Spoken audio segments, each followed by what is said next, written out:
welcome to my walks with a camera. This is Walking in the Woods Looking for Fall, Volume 2.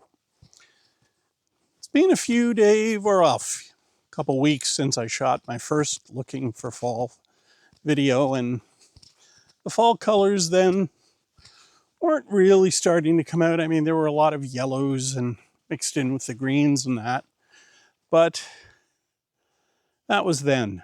This is now. And there's more colors. Trees are beginning to look like fall. It's been raining today, so everything has a damp look and appearance to it. I'm still using my 24 to 200 mil lens. And we're going to wander around and see what we can find by the way of fall colors and anything else. Wasn't disappointed the first time that I didn't really find that many fall colors, but, well, nothing beats a good walk in the woods either way.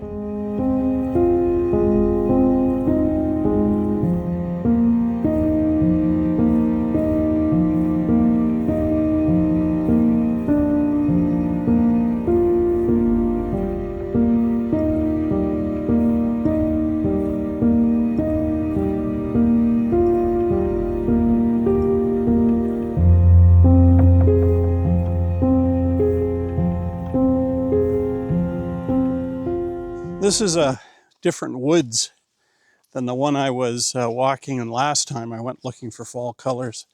It's still part of the Foals track, but it's on the other side of the road. And again, kind of kludgy. Ooh. Well, isn't that interesting?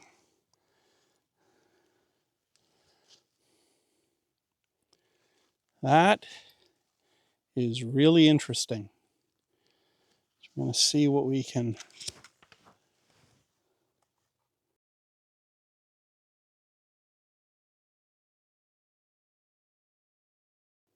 Oh, yes. It's really interesting because it's been raining and because it's damp, the colors are really coming out. There's browns and greens mixed in. There's moss. Yeah, that is really interesting. See what else we can find.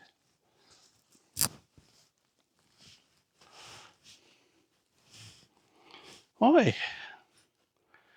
there's more.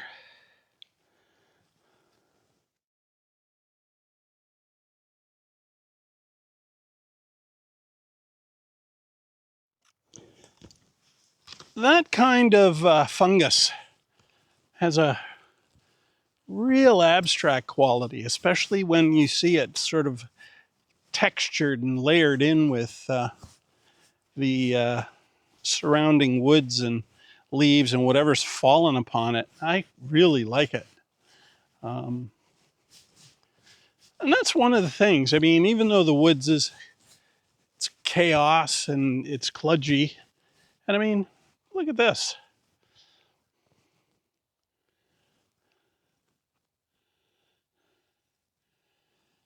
That just gives you a real abstract sense and abstract feel. At least for me, it does. And I've spoken about how much I like abstracts in photography.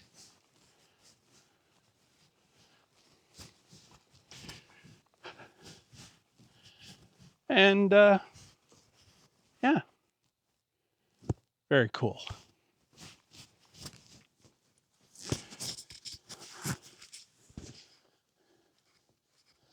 This is also woods I've come into many times. As I said, it's all part of the Foals track group. There's the patch across the road, and there's this.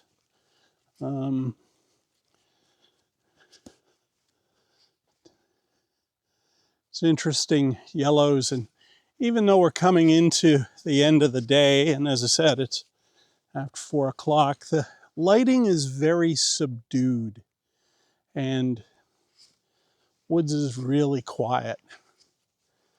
And there's absolutely nothing wrong with quiet. This is an interesting little patch here. The yellows and the greens. Sunlight coming through, splashing this area. Oh yeah, it is very interesting.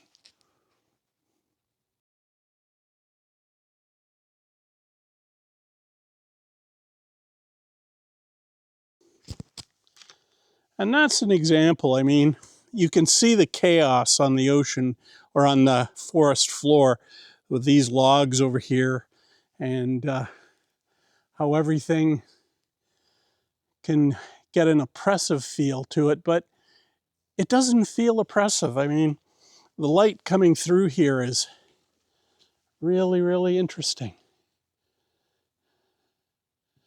And even though it's coming into the end of the day and you're not getting that neon quality, it still looks interesting. That's the neat thing about a woods. You can get this. And on one hand, part of it over here has that oppressive feel to it with the logs lying on the ground and the chaos of the branches, but then you get this stream of light coming through. And that's just really cool. That is just really, really cool.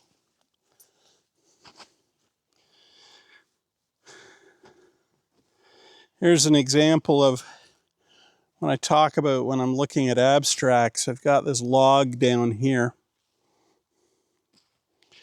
and it's covered in moss, which is green. You can see this, and you see how the branches sort of come in this way, making interesting shapes. And that's neat. That is very, very neat.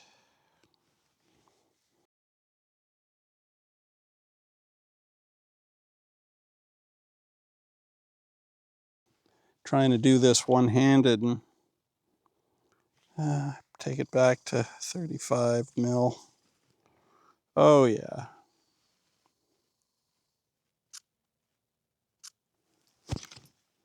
That is interesting.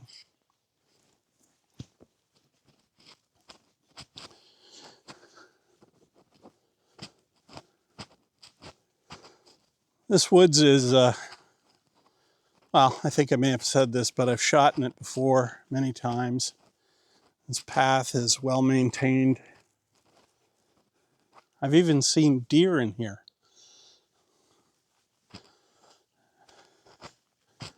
So it's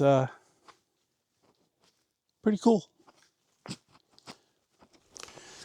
There's this pond that's over here. Most of the ponds in this woods pretty well dried up by the fall and are nothing but mud. There's some of it left. I'm going to have a look and see if we can get any reflections off it.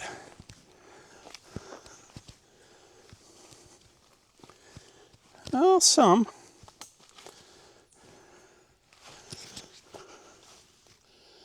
That's it. And you can see it stretches all the way over there in the spring. I've seen ducks in this pond, but yeah.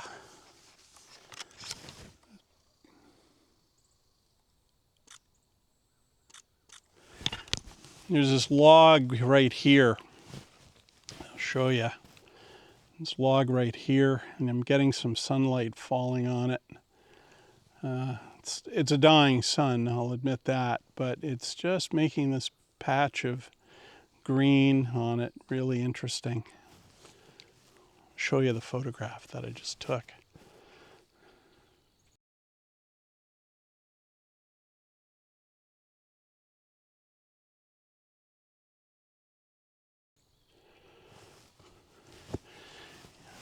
Usually what ends up happening is come in here in the summertime and you get eaten alive by mosquitoes, so you need a good bug spray. But yeah, very cool. Like this woods. As I said, right now it's quiet, and I think I'm the only person walking around it.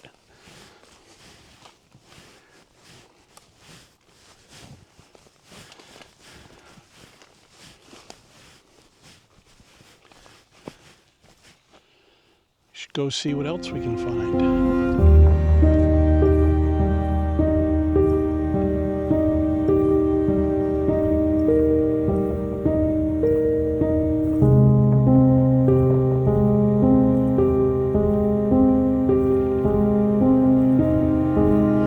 Admit that on a certain level I'm a little disappointed with the lack of color. Most of the color I'm finding is on the forest floor, and most of that is browns mixed in with the greens.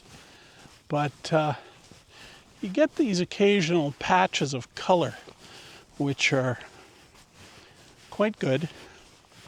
I mean, there's other areas of Ontario where the fall colors are even more spectacular. Those are farther north, and we didn't go away this weekend. But we'll save that trip for another time.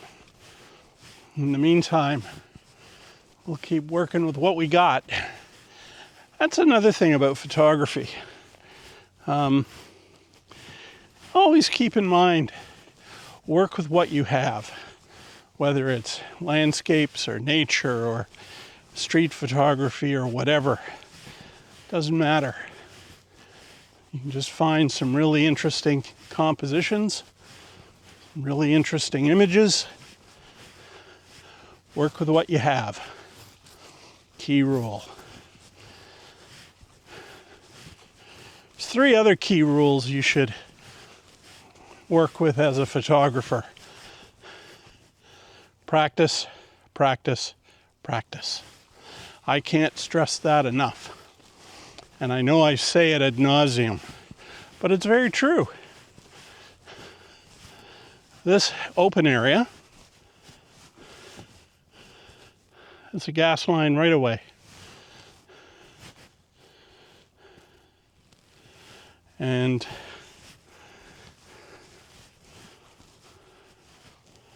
kind of neat. But it divides the woods in half, and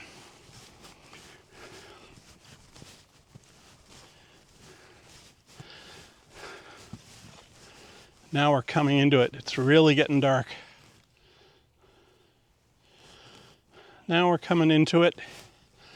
Woods is starting to get darker as the sun goes down. That just makes it more interesting.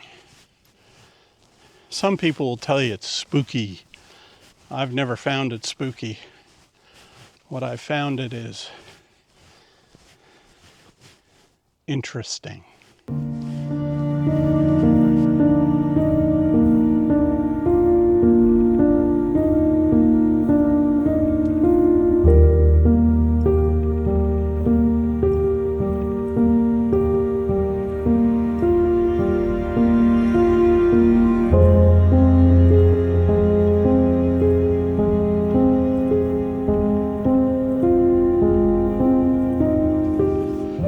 Things I like doing when I'm in the woods, and I shoot a lot of them, and it's a technique. I'll shoot a panorama of a section, and then I'll knit it all together in Lightroom Classic, and it gives it an interesting effect.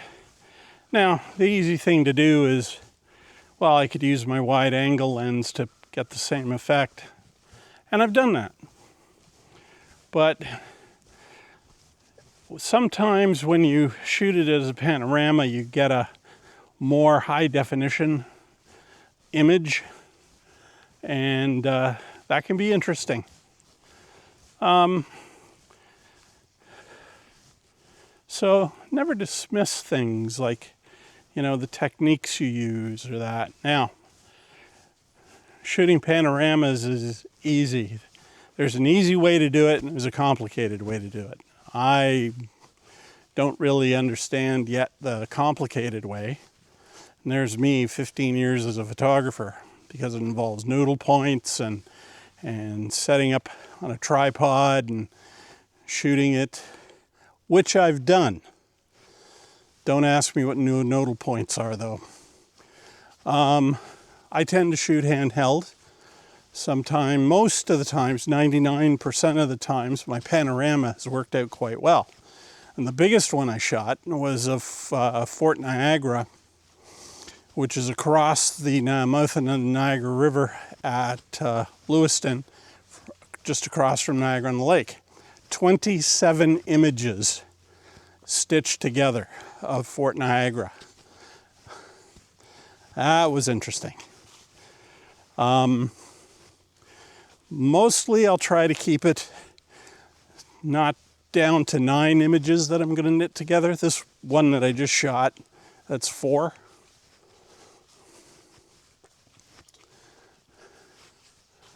And we're getting into some more yellows.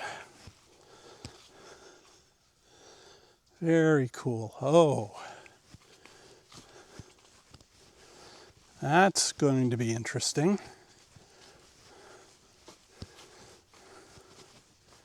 We're coming into an area where you're getting a lot of yellows in the upper branches mixed in with the greens.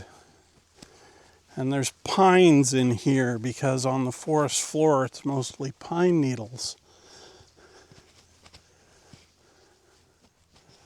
So that is kind of interesting. What do we have? Oh yeah.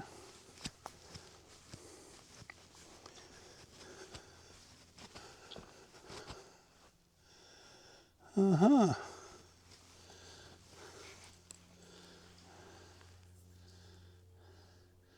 Sunlight coming through here, making it like an interesting forest effect. If the sun was higher, we would get almost a neon view. Oh yeah. That's nice. That is, ooh, here's some more of these fungus that we have ran into. Slightly different color, not as intense in the browns.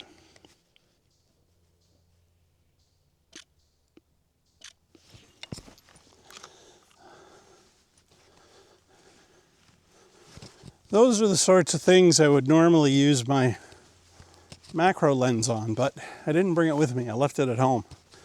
In fact, I even left my wide-angle lens back in my camera bag in the car. Just a good evening walk.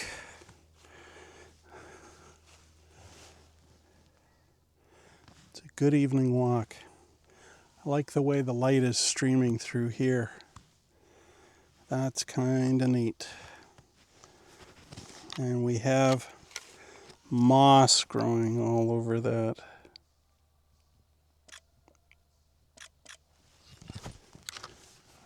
Log there. Yeah. Very nice. The other thing I find about this particular woods, as opposed to the other, is it tends to be quite boggy in places. And depending on the time of year, such as in the spring, wear waterproof shoes because it gets quite mucky. Ooh. There's another example of sort of abstract. See how the light is falling through this area here, giving an interesting pattern effect. One of the things I like to do with stuff like that, where you get that sort of light streaming through, is use what is known as the Orton effect. And the Orton effect was a photographic development technique invented by Michael Orton, where you really soften down the image.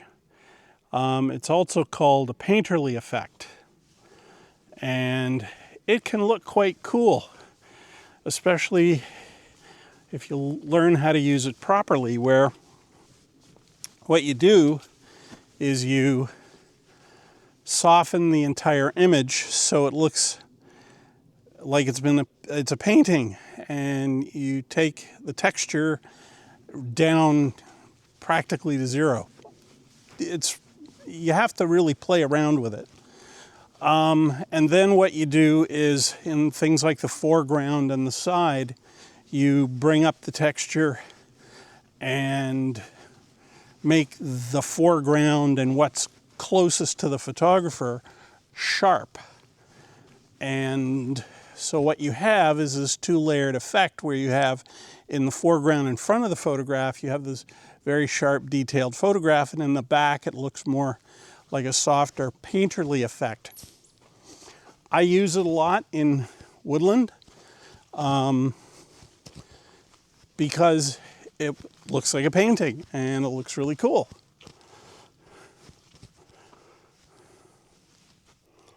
Here's another thing you should consider, and since we're on the topic of abstracts, I got two logs here side by side. Now I'll show them to you. Okay, but you see how the leaves have all fallen and they've just come down from the trees into their own space, and how they're layered with the color, and that can be quite an abstract effect as well. And it can really look cool. And again, it's that impression of color and shape that can of itself look extremely dramatic and just make everything in the image pop. You just have to have an open mind as to how you want to look at your composition and the image and what you see and how you feel. And it really becomes more than just a photograph. It becomes something more. Just all depends on what you want to work with. Now, that's me waxing sort of esoterically, but it's very true. Very, very true. See what we can get. Oh, yes. That is chaos personified. And you can look. Forest floor looks really messy. But the way the light is streaming through the trees and the color and with the greens and the yellows and the browns. Oh, yeah. You can call that chaos personified, or call it something else. Just depends on your interpretation and what you want to look at and how you want to see it. Oh, wow.